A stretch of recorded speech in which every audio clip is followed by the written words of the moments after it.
Selamat datang di dokumentasi eksperimen kelompok 19.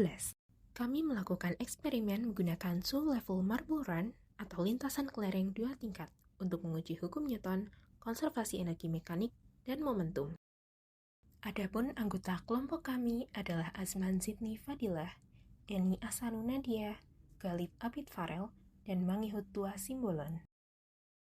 Eksperimen ini menggunakan dua lintasan miring atau incline dengan sudut dan panjang yang sudah disesuaikan, dan lintasan untuk pertuburukan atau collision zone.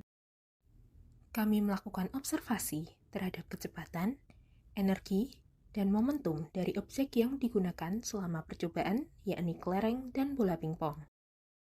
Proyek ini bertujuan untuk menganalisis penerapan hukum dasar fisika, khususnya hukum Newton, konservasi energi mekanik, dan konservasi momentum. Melalui beberapa skenario yang sudah ditentukan, proyek ini mengevaluasi kesesuaian antara hasil eksperimen di dunia nyata dengan model teori ideal.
Pada case pertama, data menunjukkan bahwasannya bola A tidak berhenti setelah menabrak bola B, dan bola B bergerak dengan selisih kecepatan yang tidak mendekati bola A, walaupun memiliki massa yang sama.